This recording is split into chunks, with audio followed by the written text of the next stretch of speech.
BCom part second ईएकल paper first इस पे अपन चर्चा करते आ रहे हैं। राजस्थान में गरीबी एवं बेरोजगारी की समस्या, problem of poverty and unemployment of Rajasthan. Problem of poverty, Rajasthan में गरीबी बड़ी समस्या है और इस समस्या का समाधान करने के लिए सरकार लगातार प्रयत्न कर रही है। सरकार के प्रयत्न कुछ हद तक सफल होते हैं और फिर भी स्थिति वैसी की वैसी बनी हुई है।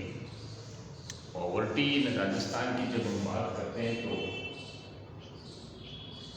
थोड़ा सा लोगों के जीवन स्तर के बारे में,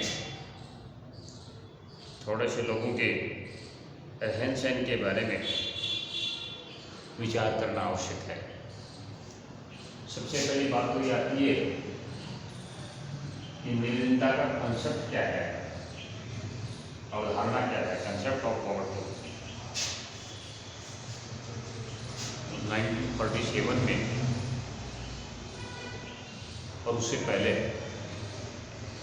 आज़ादी से पहले और आज़ादी के बाद राष्ट्र की दो स्थितियां थी। उन दो स्थितियों में बड़ी समस्या खाद्यान्न की थी। सबसे बड़ी समस्या पेट भरने की थी। 1930 के आसपास गांधी जी जब भारत में आए थे, उन्होंने काफ़ी लोगों से जब मुलाकात की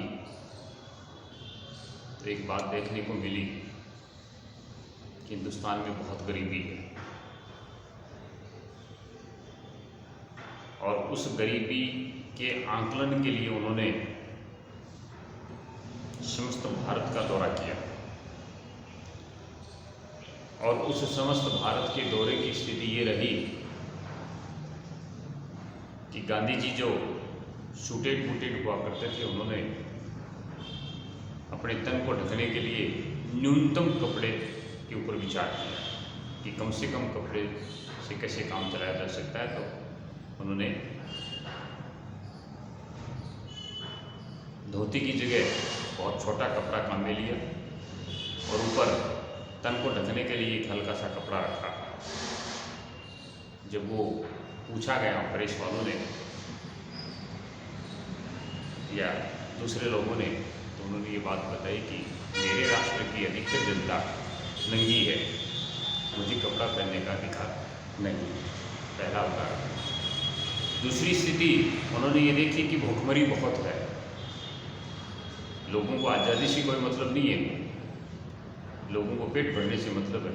लोगों को इस बात से कोई मतलब नहीं है कि हिंदुस्तान में अंग्रेज राज कर रहे हैं या कोई दूसरा व्यक्ति राज कर रहा है। उन्हें राज से क्या मतलब था। उनके सामने समस्या थी रोटी की, उसके सामने समस्या थी कपड़े की, उनके सामने समस्या थी छत की। तो जब ये चीज़ें देखी गई तो ये दिमाग में बात आई कि लोग पर्याप्त मात्रा में खाद्य सामग्री प्राप्त नहीं कर रहे हैं और जिस राष्ट्र में खाद्य सामग्री पर्याप्त मात्रा में नहीं हो, वहाँ जो मैंने लिख रखी है पॉवर्टी की समस्या वो बड़ी भारी है, गरीबी। बात जब गरीबी की करते हैं तो बात ये आती है कि न्यूनतम आवश्यकता भोजन की होती है, वो पर्याप्त मात्रा में नहीं हो। भोजन के साथ मकान की होती है, वो पर्याप्त नहीं हो। मकान के साथ कपड़े की होती है, वो पर्याप्त नहीं हो, तो वो गरीब माना जाता है। एक बात। दूसरी, हमारा जो राष्ट्रीय सर्वेक्षण है, उस सर्वेक्षण के अनुसार गरीबी की जब बात की जाती है या पॉवर्टी की जब बात की जाती है, अलग अलग लेखकों ने, जैसे वाइट ने ये बात कही थी कि जो $1 खर्च नहीं कर सकता हो वो गरीब है। इसी प्रकार दूसरी संस्थाओं ने भी अपने सर्वे में ये कहा कि जिस व्यक्ति को 2300 कैलोरी भोजन में नहीं मिलती हो वो गरीब। हमारी स्थिति तो 2300 कैलोरी की बजाय 300 कैलोरी भी नहीं है। इसलिए हकीकत तो ये है कि बड़ी भारी गरीबी है और भारी गरीबी होने के कारण से लोगों के सामने बड़ी अजीब तरह की समस्या है। विभिन्न प्रकार के सर्वे हुए और उन सर्वों में जो रिपोर्ट तैयार हुई उस रिपोर्ट के आधार पर ये कहा गया कि लगभग 120 करोड़ व्यक्ति जो हैं दुनिया में, कुल जनसंख्या का 20% हिस्सा है ये। कुल जनसंख्या का 120 करोड़ और कुल जनसंख्या का 20% हिस्सा गरीब है।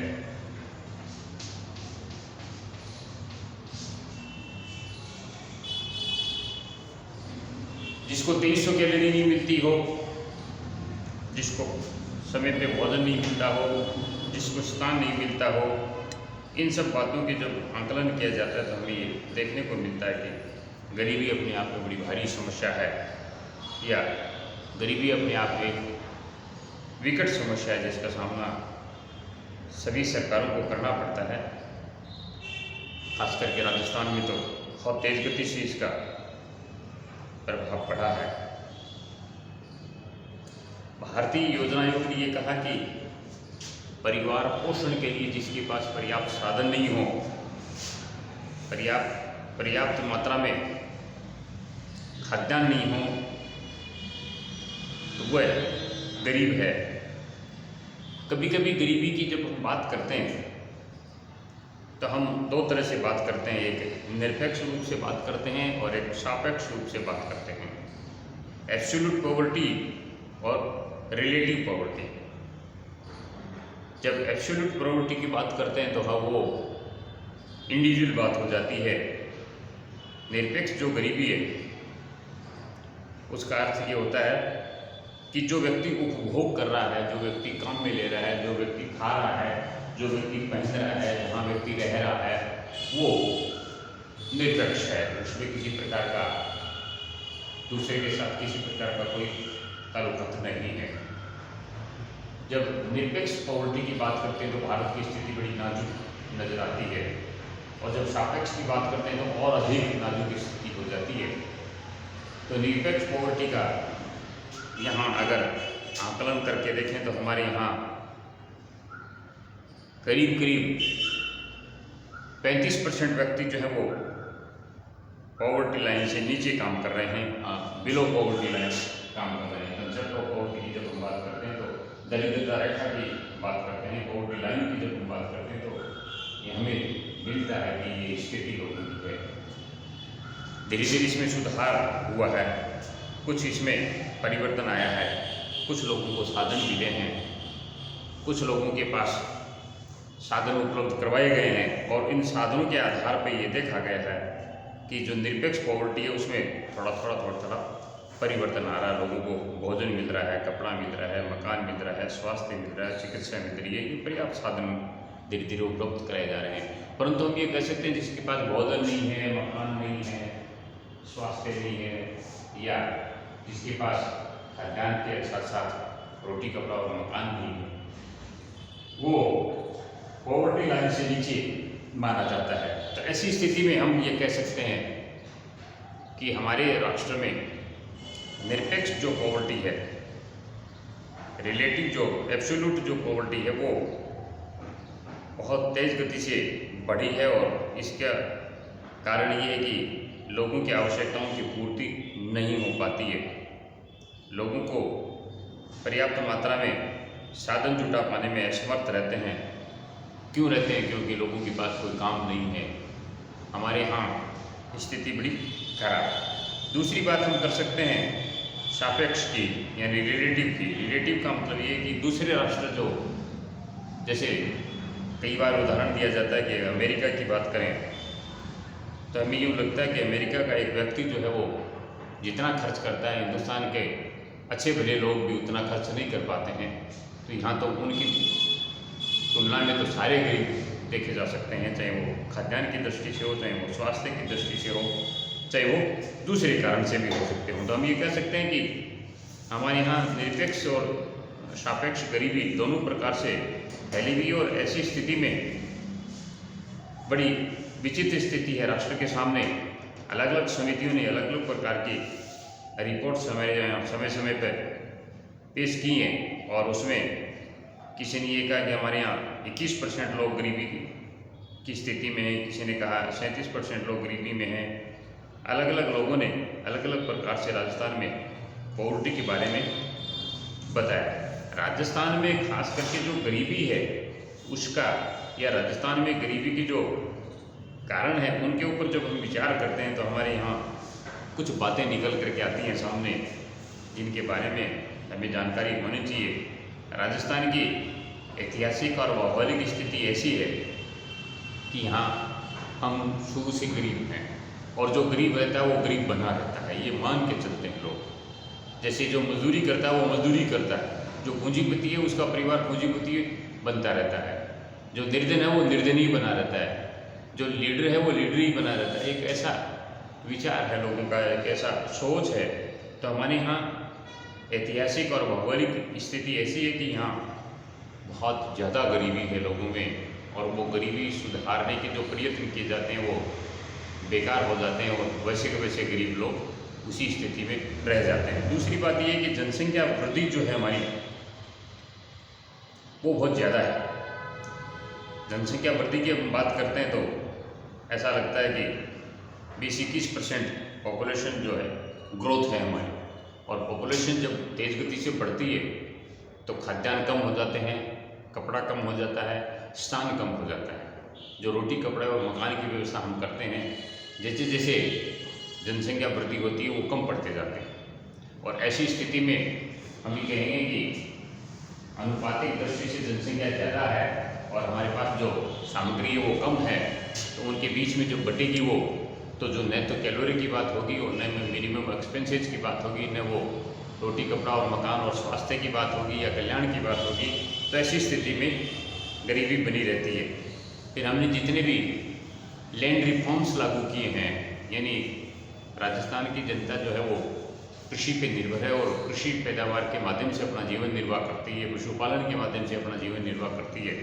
तो जो भी हमने भूमि सुधार लागू किए हैं, उन भूमि सुधारों की स्थिति बड़ी कमज़ोर है।